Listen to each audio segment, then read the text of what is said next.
하루를 허락하신 하나님께 감사드리며 말씀을 묵상함으로 더 가까이 나아가는 하루가 되시길 바랍니다. 우리의 마음을 모아 다 함께 사도신경으로 신앙을 고백하겠습니다.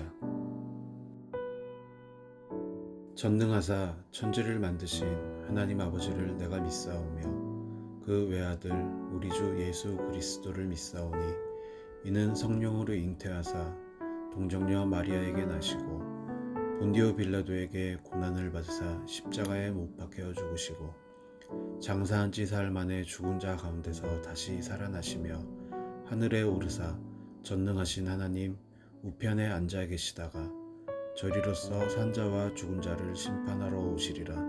성령을 믿사오며 거룩한 공예와 성도가 서로 교통하는 것과 죄를 사하여 주시는 것과 몸이 다시 사는 것과 영원히 사는 것을 믿사옵나이다. 아멘.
오늘 우리가 함께 나눌 말씀은 사도행전 13장 44절부터 52절입니다. 그 다음 안식일에는 온 시민이 거의 다 하나님의 말씀을 듣고자 하여 모이니 유대인들이 그 무리를 보고 시기가 가득하여 바울이 말한 것을 반박하고 비방하거늘 바울과 바나바가 담대히 말하여 이르되 하나님의 말씀을 마땅히 먼저 너희에게 전할 것이로되 너희가 그것을 버리고 영생을 얻기에 합당하지 않은 자로 자처하기로 우리가 이방인에게로 향하노라. 주께서 이같이 우리에게 명하시되 내가 너를 이방의 빛으로 삼아 너로 땅끝까지 구원하게 하리라 하셨느니라 하니 이방인들이 듣고 기뻐하여 하나님의 말씀을 찬송하며 영생을 주시기로 작정된 자는 다 믿더라. 주의 말씀이 그 지방에 두루 퍼지니라.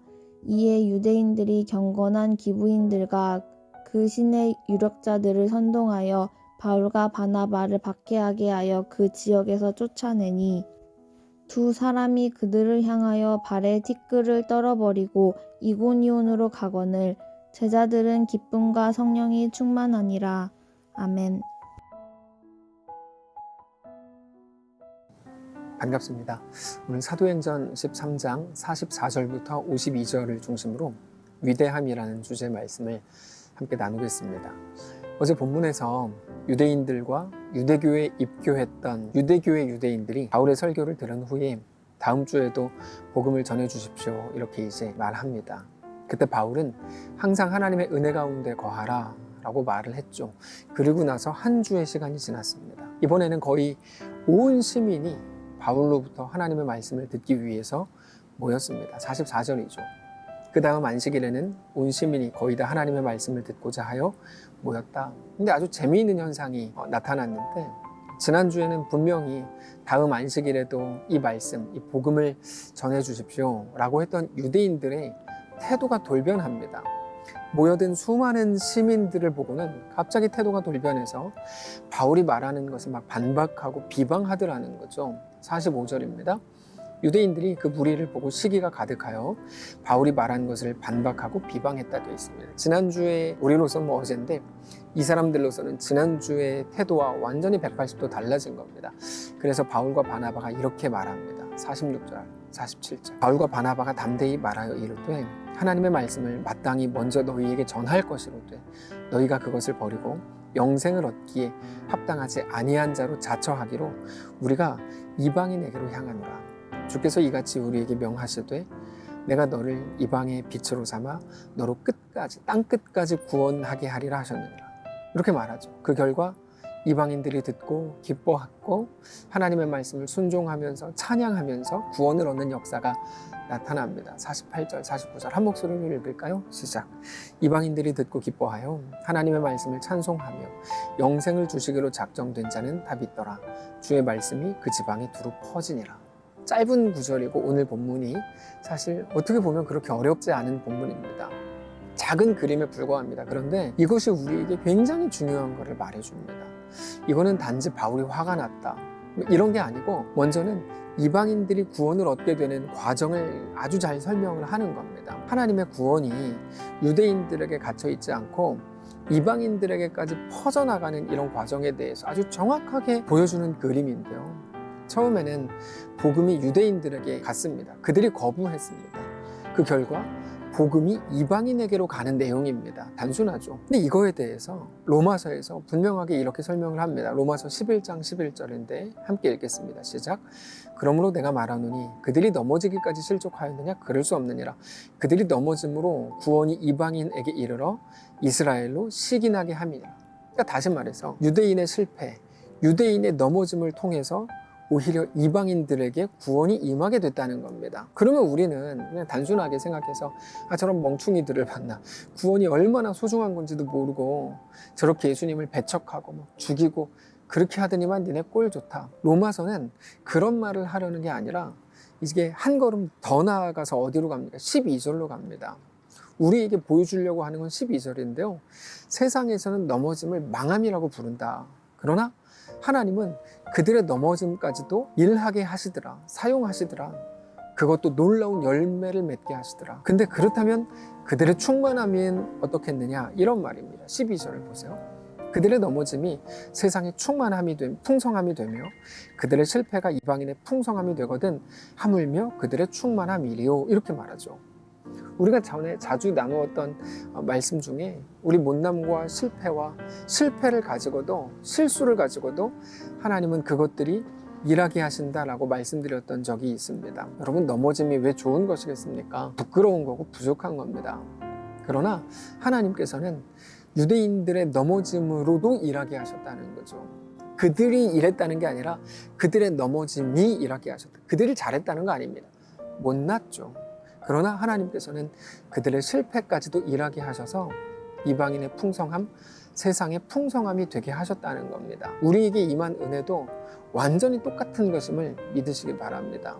오늘 우리에게 알게 하시는 하나님의 은혜가 뭡니까? 세상이 말하는 것처럼 우리의 못남이 우리의 실패로 우리를 끌고 가지 못한다는 겁니다.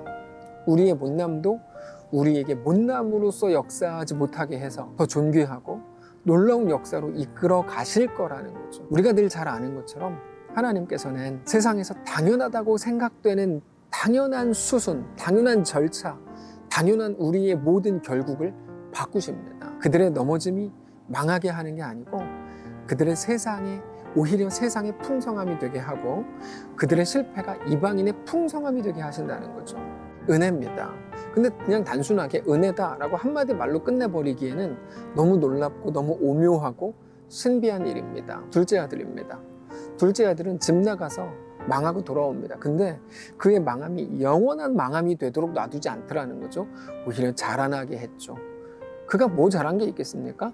근데 하나님은 그의 실력이 그의 운명을 좌우하도록 놔두지 않죠. 오히려 집 안 나간 형은 누리지 못했던 그 자라남, 성장이 오히려 둘째에게 있을 수 있는 겁니다. 그게 우리 연약함에 대한 하나님의 놀라운 은혜요, 약속입니다. 성도 여러분 기억하십시오. 하나님이 우리 연약함이 우리에게 연약함 그대로 역사하도록 놔두시지 않을 작정입니다. 그 어떤 연약함과 부족함 속에서도 우리를 생명으로 놀라운 역사로 이끄실 겁니다. 그 사실을 믿으시고 그러므로 어떤 현실 속에서도 안심하시기 바랍니다. 근데 오늘 본문은 거기서 멈추지 않고 한 걸음 더 나아가 놀라운 도전을 합니다. 정말 놀라운 건데요. 뭐라고 도전합니까? 하물며 그들의 충만함이리요. 이거죠. 우리 여기서 깜짝 놀라는 겁니다. 하나님이 우리 연약함을 가지고도 그렇게 놀랍게 일하신다면 우리 풍성함, 우리 충만함, 우리의 순종, 우리 충성을 통해서는 얼마나 더 놀라운 역사가 일어나겠는가라고 우리에게 물으시는 거죠. 우리는 여기서 진짜 그렇겠네? 라는 생각을 하게 됩니다. 근데 그렇다면 더 놀라운 역사라는 건 뭘까 하는 겁니다. 더 놀라운 역사라는 게 뭘까요? 그들의 무너짐과 그들의 못남이 이방인을 돌아오게 하는 역사를 이루었다면 우리의 풍성함, 우리 충만함이 만들어낼 더 놀라운 역사는 뭘까? 우리는 상상할 수가 없습니다. 그런데 말씀을 통해서 충분히 짐작할 수가 있는데요. 그걸 예수님께서 이렇게 말씀하십니다. 요한복음 14장 12절입니다. 함께 읽겠습니다. 시작. 내가 진실로 진실로 너희에게 이르노니 나를 믿는 자는 내가 하는 일을 그도 할 것이요 또한 그보다 큰 일도 하리니 이는 내가 아버지께로 감이라. 예수님을 믿는 자는 예수님보다 더 큰 일도 한다고 말씀을 하시는 건데요. 어떻게 예수님보다 더 큰 일을 합니까? 말이 안 되는 것처럼 들리죠. 근데 예수님께서 말씀하신 예수님보다 더 큰 일이라고 하는 게 무엇인지 그 다음 구절을 통해서 상상할 수가 있습니다. 요한복음 14장 13절 함께 읽겠습니다. 시작. 너희가 내 이름으로 무엇을 구하든지 내가 행하리니 이는 아버지로 하여금 아들로 말미암아 영광을 받으시게 하려 함이라. 아버지께 영광을 돌리는 그 일을 하게 된다는 거야. 아버지께 영광을 돌리는 그 일. 우리는 피조물이고 죄인이고 연약한 자입니다. 우리는 죽어 마땅한 자가 아닌 죽은 자입니다. 에베소서 표현대로는. 근데 우리가 하나님의 영광을 드러내는 일을 하겠대요. 이게 창조의 목적이죠. 영광을 드러내는 일. 이건 뭘까 하는 겁니다. 이거는 뭘까? 근데 그거를 위해서 예수님께서 우리가 예수님의 이름으로 무엇을 구하든지 다 주시겠답니다. 이게 이제 두 개 연결되는 건데 오늘 이 말씀은 2번 정도 더 들으시기를 제가 미리 권면드립니다. 자, 예수님의 이름으로 구하는 거라는 게 무슨 의미일까요? 이게 중요합니다. 우리가 항상 기도할 때 마지막에 예수님의 이름으로 기도합니다. 아멘. 이렇게 하죠. 그거를 말하는 걸까요? 하고 싶은 기도 마음껏 막 다 해놓고 대통령 되게 해주세요. 로또 당첨되게 해주세요. 별의별 거 기도 다 해놓고 마지막에 예수님의 이름으로 기도합니다. 아멘. 그럼 다 들어주신다는 말일까요? 그런 게 아닙니다. 너희가 내 이름으로 하는 이라고 하는 그 말씀은 기도의 대상과 내용에 대한 말씀인데요. 기도의 대상이라고 하는 거, 뭐 다 하나님께 기도하지 누가 우상에게 기도합니까? 그런 말이 아니고 무엇을 근거로 기도하는지를 묻는 겁니다. 무엇을 근거로. 잘 들으십시오. 우리가 예수님의 이름을 근거로 기도할 때 그 기도를 들으신다는 건데 예수님의 이름을 근거로 기도하라는 게 무슨 말일까? 사실 요한복음 14장의 이 내용이 15장, 16장으로 계속 반복되면서 이제 구체화되는데 15장에서는 이렇게 말씀하세요. 15장 7절, 8절 한 목소리로 읽겠습니다. 시작. 너희가 내 안에 거하고 내 말이 너희 안에 거하면 무엇이든지 원하는 대로 구하라. 그리하면 이루리라. 너희가 열매를 많이 맺으면 내 아버지께서 영광을 받으실 것이요 너희는 내 제자가 되리라. 제자가 라고 나오고 제자가 된다고 나오고 영광을 받는다고 나오죠. 14장에서 이제 한 걸음 더 나간 거야. 영광과 제자가 나옵니다. 이게 16장에 하면 이렇게 돼 있어요. 16장 23절 함께 읽겠습니다. 시작. 그날에는 너희가 아무것도 내게 묻지 아니하리라. 내가 진실로 진실로 너희에게 이르노니 너희가 무엇이든지 아버지께 구하는 것을 내 이름으로 주시리라. 이렇게 말하죠. 그러면서 24절 읽겠습니다. 시작. 지금까지는 너희가 내 이름으로 아무것도 구하지 아니하였으나 구하라. 그리하면 받으리니 너희의 기쁨이 충만하리라. 하나님의 영광이 나오고 너희가 제자가 된다고 나오고 16장에서는 기쁨이 나옵니다. 이게 다 무슨 말일까? 예수님의 이름으로 기도하는, 예수님의 이름을 근거로 기도하는 자에게 주시겠다고 하는 하나님의 은혜인데, 예수님은 어떤 분이십니까? 우리를 위해서 이 땅에 오셔서 십자가를 지셨죠. 그리고 부활을 이루셨습니다. 예수님이 오실 때 죽으심을 다 아시고 오셨습니다. 그리고 그 길을 걸으셨습니다. 그렇게 그 끝에 부활을 이루셨습니다. 그거를 말하는 겁니다. 우리 앞에 있는 모든 것이 고통스럽고 죽어나가는 것처럼 보이지만, 우리를 집어삼키고 죽일 것처럼 달려드는 것처럼 보이지만, 그 속에서 놀라운 승리를 만들어내실 우리 하나님을 믿는 믿음으로 그 길을 넉넉히 걸어갈 수 있겠느냐는 거죠. 무엇을 구해요? 무엇이든지 다 구하래요. 다 들으신대요. 무엇을 구해요? 주님, 나에게는 그 길을 걸어갈 능력이 없습니다. 그러죠. 근데 오늘 그 길을 걷기로 결정합니다. 예수님께서 걸으셨던 그 길로 내가 걷기로 결정합니다. 나에게 힘을 주십시오. 네, 그렇습니다. 나를 붙들어 주십시오. 내가 오늘 주의 성도로 서게 해주십시오. 죽음에 삼킴당하지 않는다는 걸 믿는 믿음으로 가게 해주십시오. 오케이. 그렇다면 그 길을 걷기 위한 모든 구함, 모든 기도 내가 다 들어줄게. 그게 하나님께 영광을 돌리는 거야. 주의 제자는 그렇게 하는 거지. 이 말이에요. 너희에게 기쁨이 되게 할 거야. 그래서 14장, 15장에서 하나님의 영광과 제자의 길과 16장에서 기쁨이 나오죠. 성도의 영광이요, 명예요, 위대한 길입니다. 그러니까 요한복음 14장, 15장, 16장 이 말씀들을 그냥 떼쓰면 되다. 간절히 기도해라. 뭐든지 다 이루어 주신다 그랬어. 그런 말씀이 아닙니다.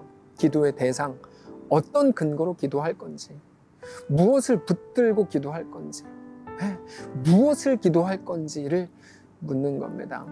그리고 기도의 내용, 그래서 무엇 기도할래? 그렇죠. 기도의 대상과 기도의 내용.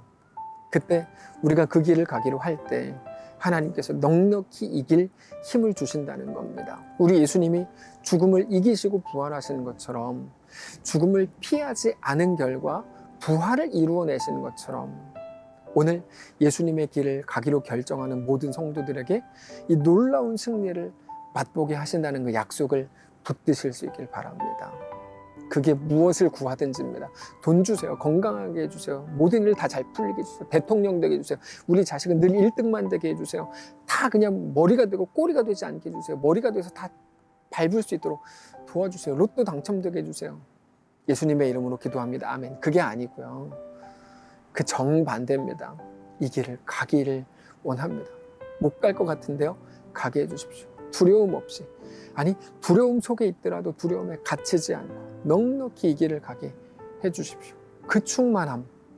그때 우리는 죽음을 아시고도 그 길을 걸으신 우리 예수님과 같은, 아니, 피조물로서는 상상할 수 없는 예수님과 우리가 같은 길을 간다는 것만으로도 하나님께서 너 더 위대한 길을 간 거야 라고 말씀하실 건데요. 그게 아까 예수님이 말씀하신 나보다 더 큰 일이거든요. 위대한 성도가 되게 하실 겁니다. 오늘 우리의 삶이 그렇게 넉넉하고 위대한 길을 걷게 되는 거룩한 삶이시기를 주님 이름으로 축복합니다. 기도하겠습니다. 살아계신 하나님,